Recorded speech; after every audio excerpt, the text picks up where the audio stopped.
প্রিয় শহীদের মাতা পিতা, আহত ভাইয়েরা, বাগেরহাটের মা বোনেরা, আলেম সমাজ, ছাত্র যুবা তরুণ, সাংবাদিক ভাইয়েরা এবং মাগরিবের সময়টাতে আমরা যাত্রা বিরতি করে নামাজ পড়তে নেমে গেলাম খানজাহান আলী মসজিদে। যেই মসজিদে আমাদেরকে স্মরণ করিয়ে দেয় বাংলাদেশ একটি শান্তি প্রতিম দেশ, বাংলাদেশ কোনো সন্ত্রাস চায় না, বাংলাদেশের মানুষ সুসংহত হয়ে দক্ষিণ এশিয়াতে শান্তিপূর্ণভাবে বসবাস করতে চায়। এবং এই খানজাহান আলীর মসজিদে গিয়ে আমাদের যে বহর রয়েছে তাদের প্রত্যেকের উপলব্ধি হয়েছে বাংলাদেশে যত বড় জালেম আবির্ভূত হয়েছে, বাগেরহাট থেকে শুরু করে এই বঙ্গ জনপদের মানুষের স্পিরিট তত বৃদ্ধি হয়েছে। আমরা শান্তিপূর্ণভাবে বাংলাদেশে বসবাস করতে চাই। ৭১ সালে বাঙালিদের উপরে বৈষম্যের নির্যাতন চালানো হয়েছিল পাকিস্তানের হানাদার বাহিনী। ২৪-এ এসে ভারতের পেটুয়া বাহিনী, ভারতের দল, আওয়ামী লীগ আমাদের মা বোন, ছাত্র যুবা সবার উপর অস্ত্রপাত করেছিল, সবার উপরে খুনের বন্যা বয়েছিল। কিন্তু আপনারা সচক্ষে প্রত্যক্ষ করেছেন, যেটা আমরা প্রত্যক্ষ করেছি, একজন শহীদ হয়েছে, ৪০ জন রাস্তায় শহীদ হওয়ার জন্য দাঁড়িয়ে গিয়েছে।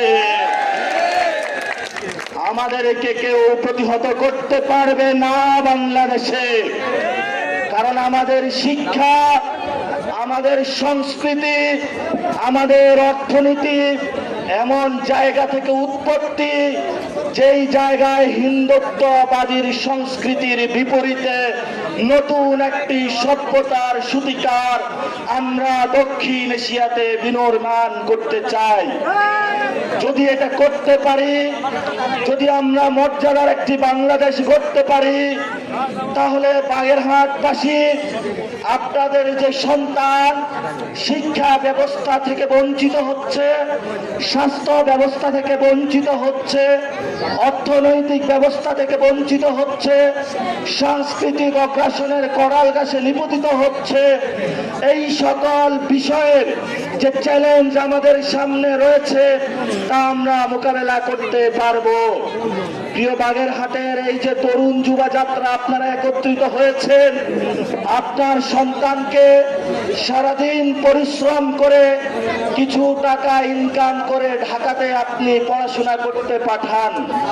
বাগেরহাটে ভালো কোনো শিক্ষা প্রতিষ্ঠান নাই, একটু ইনকাম করান, পুরো আপনার যে আয়টা রয়েছে সেটা দিয়ে বড় বিভিন্ন জায়গায় ঢাকা বিভিন্ন বিভাগীয় শহরে আপনার চিকিৎসার অর্থের জন্য সবটুকু জীবনের সম্পদ আপনার খরচ হয়ে যাচ্ছে। আপনার মেয়েকে স্কুলে পাঠাবেন, সেখানে স্কুলে মেয়েদের জন্য সুব্যবস্থা নাই। এই সকল সমস্যা সমাধানের জন্য ঢাকাতে কিছু প্রতিবাদী তরুণ সবার সামনে দাঁড়িয়েছিল, কিন্তু শেখ হাসিনা, আপনারা ভিডিও পাবলিশ হয়েছে, তার বক্তব্য প্রকাশ হয়েছে যে এই তরুণদেরকে গুলি করতে হবে, এই তরুণরা আমার বিপরীতে দাঁড়িয়েছে।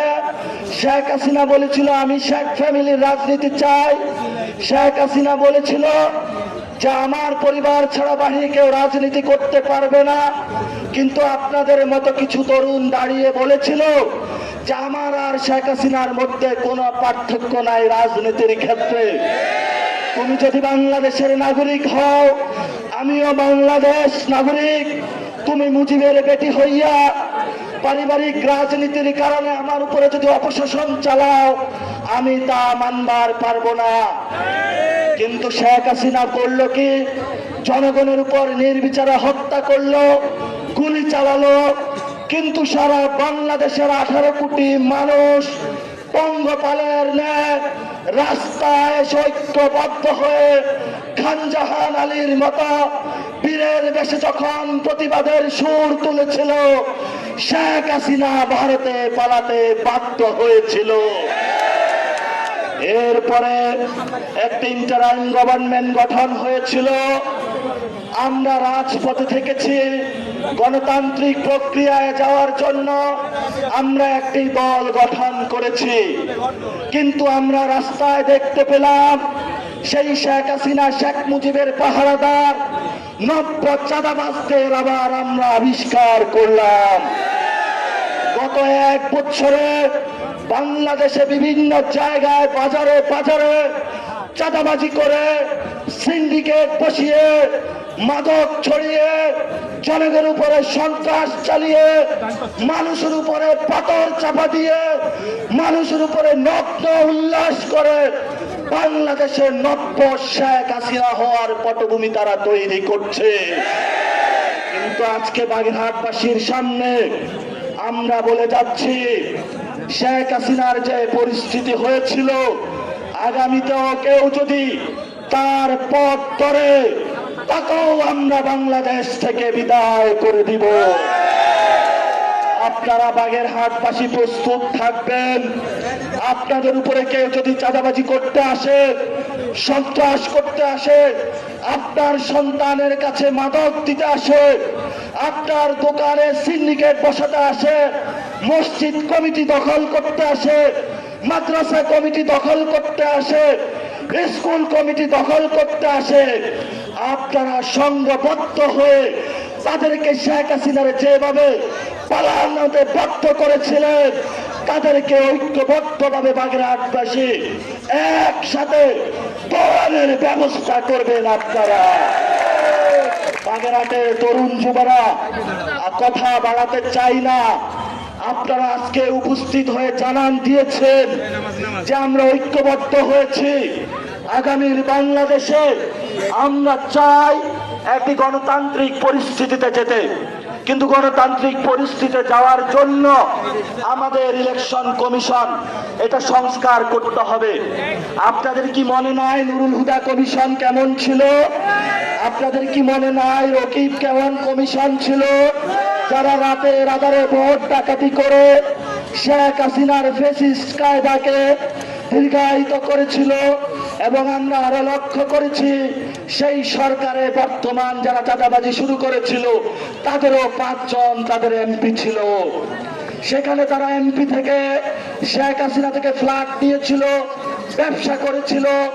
আর আপনার যারা সন্তান তারা মাঠে গিয়ে বিভিন্ন জায়গায় পুলিশের গুলিতে জর্জরিত হয়েছিল। রাতের বেলায় মা তার সন্তানের আশায় ছিল কখন আমার ছেলেকে ধরে নিয়ে যায়, কখন আমার ছেলেকে গুলি করে দিয়ে যায়। এমন পরিস্থিতিতে সেই সময়ে আমরা দেখেছি এই নব্য চাঁদাবাজ তারা ব্যবসা ঠিক রেখেছিল, মিডিয়া ঠিক রেখেছিল, জনগণের সাথে নেতাকর্মীদের সাথে বেইমানি করে, বাংলাদেশের সাথে বেইমানি করে শেখ হাসিনার সাথে হাত মিলিয়েছিল। 5 তারিখের পরে আমরা তাদেরকে একটি সুযোগ দিয়েছিলাম ভদ্র হওয়ার, সভ্য হওয়ার। বলে যে কুকুরের লেজ কি আর সোজা হয়? এই জন্য এই কুকুরের লেজ সোজা করার জন্য আপনাদেরকে ঐক্যবদ্ধ থাকতে হবে।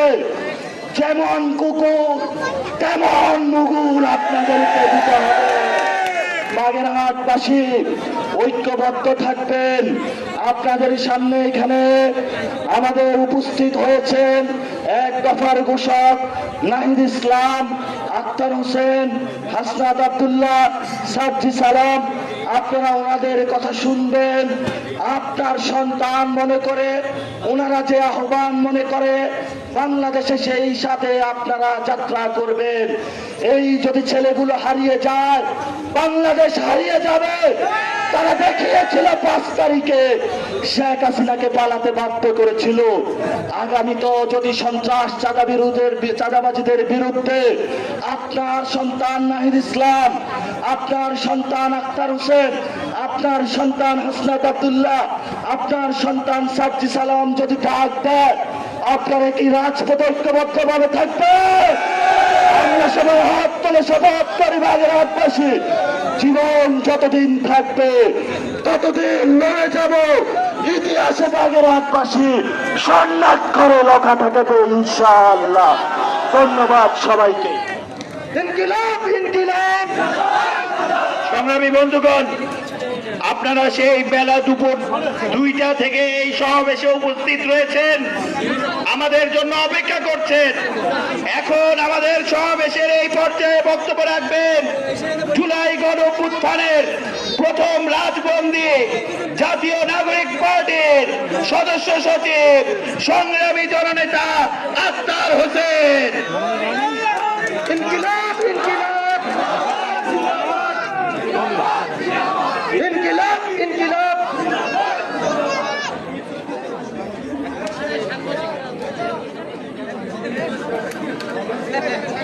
আসসালামু আলাইকুম ওয়া রাহমাতুল্লাহ। প্রিয় বাগেরহাটবাসী, আপনারা ভালো আছেন?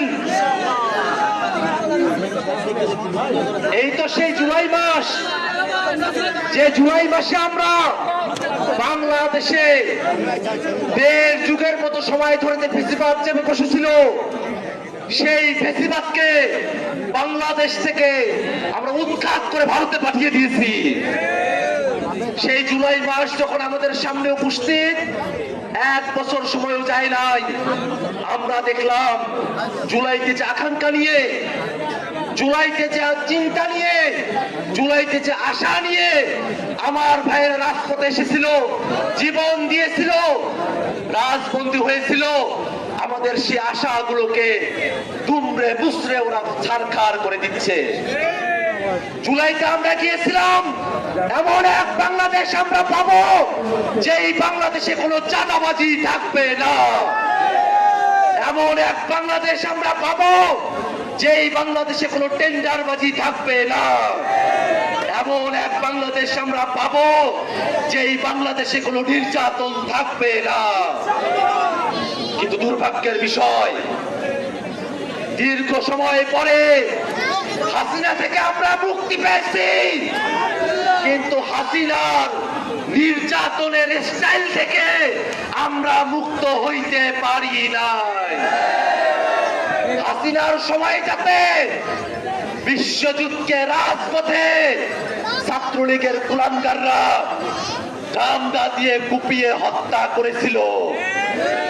আবরার ভাবকে হলের মধ্যে ছাত্রলীগের গুন্ডারা পিটিয়ে পিটিয়ে নির্যাতন করে হত্যা করেছিল।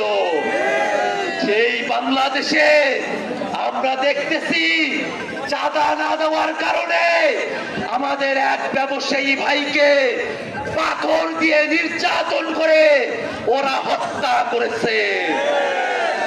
বিশ্বজিতের খুনি, আবরারের খুনি আর এই সোহাগ ভাইয়ের খুনিদের মধ্যে কোনো পার্থক্য নাই।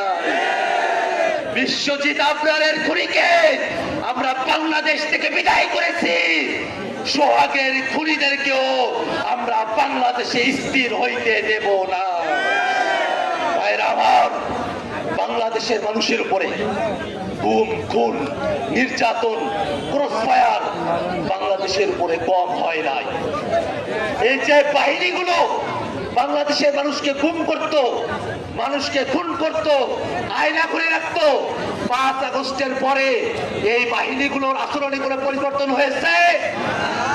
আমরা সরকারের কাছে বলতে চাই, সংস্কার শুধু নীতিতে হলে হবে না, যারা নীতি প্রয়োগ করে ওই আমলা, সচিব এবং আইন শৃঙ্খলা রক্ষাকারী বাহিনী, তাদেরও সংস্কার করতে হবে।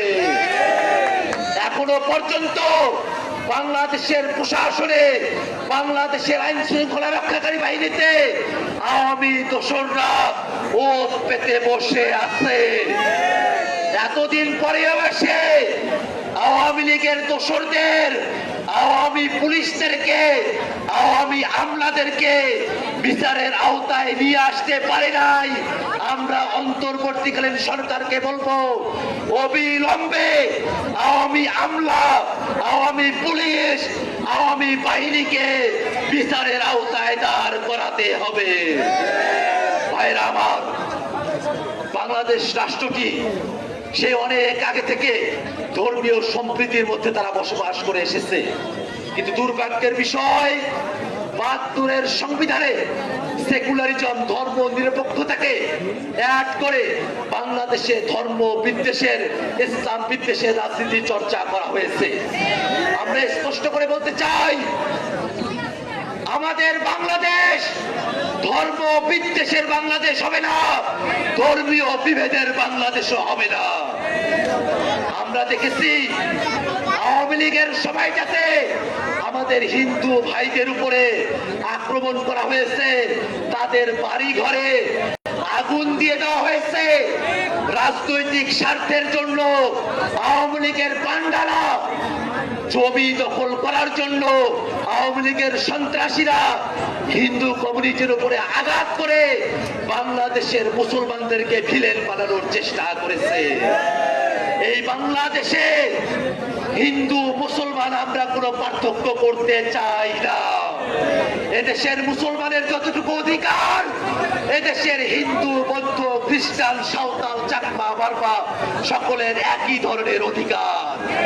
ভাইরা আমার, বাংলাদেশ রাষ্ট্রটিতে যে জুলুম চেপে বসেছিল তার বিরুদ্ধে গত বছর যখন আন্দোলন হয়, সেই আন্দোলনের সময়টাতে আমরা স্লোগান দিয়েছিলাম কোটা না মেধা, মেধা মেধা। আমরা মেধাবীদের বাংলাদেশ করতে চেয়েছি, কিন্তু যদি এখনো পর্যন্ত প্রশাসনে কোনো কাজ করতে গেলে আমাদেরকে ঘুষ দিয়ে কাজ করাতে হয়, তাহলে কি মেধাবীদের বাংলাদেশ করা সম্ভব হবে? যদি কোনো কাজ করাতে গেলে নেতার সুপারিশ লাগে, মানুষ নিজের মতো করে কাজ না করতে পারে, তাহলে কি মেধাবীদের বাংলাদেশ হবে? অতএব মেধাবীদের বাংলাদেশ করতে হলে এই বাংলাদেশে সকল মানুষের মানবিক মর্যাদা প্রতিষ্ঠিত করতে হবে। ভাইরা আমার, এই বাংলাদেশের মানুষেরা আমাদের অনেক দায়িত্ব এবং কর্তব্যের জায়গা রয়েছে। এই আওয়ামী লীগ বিদেশে বসে বাংলাদেশের বিরুদ্ধে তারা উস্কানি দেয়, বাংলাদেশের ফ্যাসিবাদ বিরোধী পক্ষগুলোকে একটার বিরুদ্ধে আর একটাকে তারা লেলিয়ে দেবার চেষ্টা করে। আমরা স্পষ্ট করে বলতে চাই, বাংলাদেশে গণতান্ত্রিক রাজনীতিতে আমাদের মধ্যে প্রতিযোগিতা থাকবে। ফ্যাসিবাদ বিরোধী দলগুলো নিজেদের মধ্যে পলিসি নির্ভর রাজনীতি করবে, ফ্যাসিবাদ বিরোধী দলগুলো সকলে মিলে বাংলাদেশের নীতি নির্ধারণ করবে, সংস্কারের কাজ করবে। ওই আওয়ামী লীগ যদি বাংলাদেশে ফেরার চেষ্টা করে, বাংলাদেশের দলমত নির্বিশেষে সকল ফ্যাসিবাদ বিরোধী শক্তি রাজপথে নেমে এসে আওয়ামী লীগের ফিরে আসার স্বপ্নকে ধূলিসাৎ করে দেবে ইনশাআল্লাহ। আবার এই বাংলাদেশে আমরা নতুন সিস্টেম দাঁড় করাতে চেয়েছি, নতুন রাজনীতি নির্মাণ করতে চেয়েছি, যে নতুন রাজনীতিতে বেশি শক্তি থাকবে না, সন্ত্রাস থাকবে না, চাঁদাবাজি থাকবে না, থাকবে নৈতিকতার চর্চা, ইনসাফের কথা, মানবিক মর্যাদার কথা, বাংলাদেশের মানুষের অধিকার বাস্তবায়নের কথা। এই রাজনীতিকে বাংলাদেশে আমরা ছড়িয়ে দিতে চাই। আর বাগেরহাটের মানুষেরা, আপনাদের কাছে আমরা ওয়াদা চাই, নতুন বাংলাদেশের রাজনীতি আপনারা বাগেরহাটের ঘরে ঘরে পৌঁছে দিবেন। ভাইরা আমার, আজকের এই সমাবেশে উপস্থিত জনতা, আলেম সমাজ থেকে শুরু করে নিয়ে আমাদের মা বোনেরা যারা উপস্থিত হয়েছেন, তাদের সকলকে আবারও সালাম জানিয়ে আমি আমার বক্তব্য এখানে শেষ করছি। ইনকিলাব জিন্দাবাদ। ইনকিলাব ইনকিলাব। সংগ্রামী বন্ধুগণ, সেই বেলা 2টা থেকে যার বক্তব্য শোনার জন্য আপনারা অপেক্ষা করছেন, যার এক বক্তব্যে সারা বাংলাদেশের মানুষ রাজপথে নেমে এসেছিল, সেই এক দফার ঘোষক বা জাতীয় নাগরিক পার্টির আহ্বায়ক, এক দফার ঘোষক জননেতা নাহিদ ইসলাম এখন আপনাদের সামনে বক্তব্য রাখবেন। আসসালামু আলাইকুম। প্রিয় বাগেরহাটবাসী, আজকে এই বৃষ্টির মধ্যেও এত সময় অপেক্ষা করে আপনারা এসেছেন। জুলাই গণ অভ্যুত্থানের 1 বছর পূর্তিতে যে জুলাই পদযাত্রা চলমান রয়েছে, আজকে আমরা সেই পদযাত্রা এসেছি বাগেরহাটে। আমরা জানি বাগেরহাটের ইতিহাস, বাগেরহাট কোনো আজকে কালকের কোনো শহর নয়, অন্তত 500 বছরের ইতিহাস রয়েছে এই বাগেরহাট শহরে। এই খলিফাতাবাদ শহরে যেই শহর তৈরি করেছিল খান জাহান আলী, এই বাগেরহাট শুধু বাংলার বদ্বীপ নয়, পুরো বিশ্বের বুকে এক অনন্য নিদর্শন হিসেবে, এক অনন্য শহর হিসেবে প্রতিষ্ঠিত হয়েছিল। মসজিদের শহর, দিঘির শহর, খাল বিলের শহর হিসেবে বাগেরহাট প্রসিদ্ধ। কিন্তু দুঃখের বিষয়, আমরা যখন আসলাম, যেই রাস্তা দিয়ে আমরা এই মিছিল নিয়ে আসলাম, সেই রাস্তা দেখে কে বলবে এটা খান জাহান আলীর সেই খলিফাতাবাদ? এটা আমাদেরই শরম, আমাদেরই লজ্জার বিষয় যে এই বাগেরহাটকে আমরা, এই বাগেরহাটের ঐতিহ্যকে আমরা বিশ্বের বুকে সম্পূর্ণভাবে তুলে ধরতে পারিনি। এই বাগেরহাটের যেই নগর ব্যবস্থাপনা ছিল, এই বাগেরহাটের যেই পানি ব্যবস্থাপনা ছিল, পুরো পৃথিবীর অন্যান্য উন্নত দেশের যে পানি ব্যবস্থাপনা, নগর ব্যবস্থাপনার থেকেও উন্নত ব্যবস্থাপনা ছিল এই বাগেরহাটে। এবং সেটা আজকে নয়, 500 বছর আগের কথা আমরা বলছি। আপনারা জানেন খান জাহান আলীর কথা, তিনি ছিলেন ইসলাম প্রচারক, সমাজ সংস্কারক, তিনি ছিলেন অন্যতম নগর পরিকল্পনাবিদ। হিন্দু মুসলমান সবাই তার কাছে যেতেন, উপকৃত হতেন। জনকল্যাণ এবং উন্নয়ন, ধর্ম এবং মানবতা, প্রাণ প্রকৃতি এবং মানুষ, ইতিহাস এবং স্থাপনা সবকিছুর মিশ্রণ হয়েছে এই বাগেরহাটে।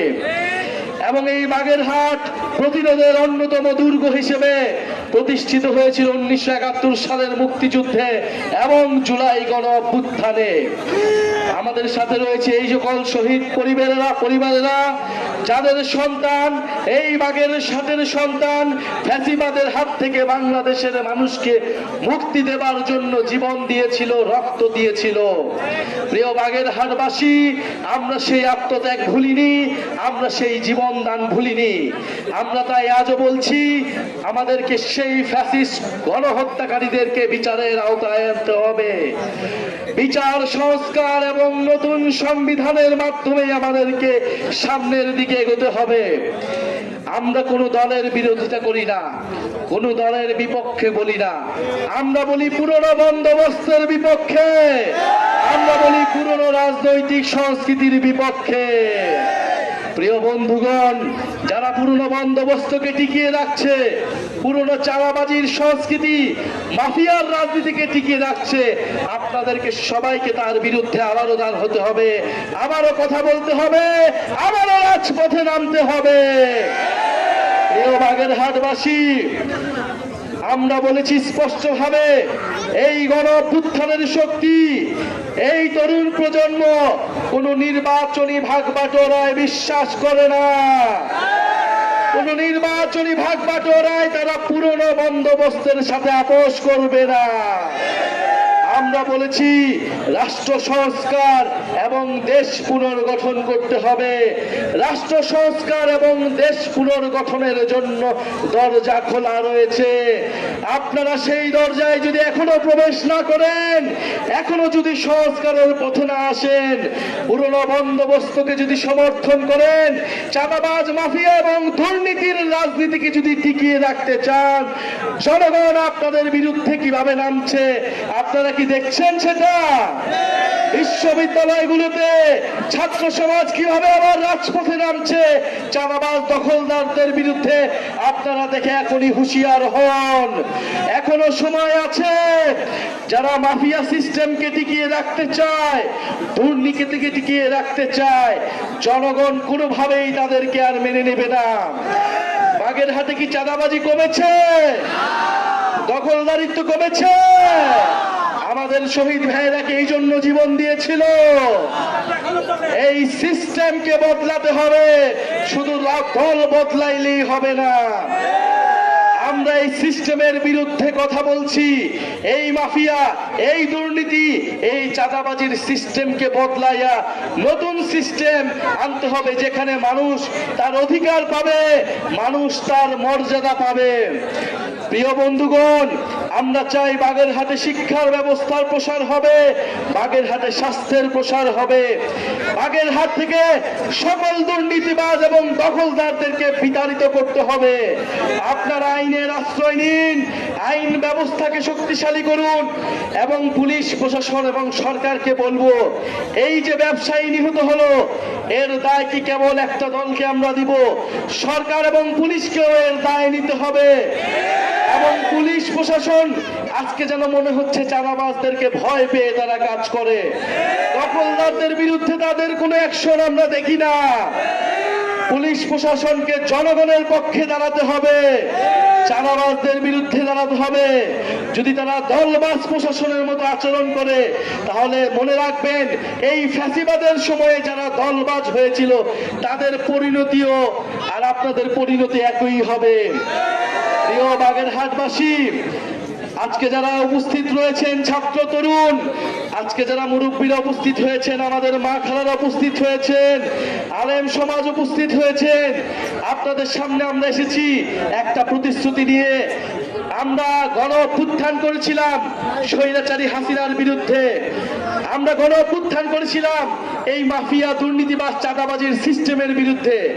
এই চাঁদাবাজিকে আমরা এখনো বিতাড়িত করতে পারি নাই বিধায় আমরা আবারও রাজপথে নেমে এসেছি, আমরা আবারও আপনাদের কাছে এসেছি, আমরা আবারও আপনাদের দুয়ারে এসেছি।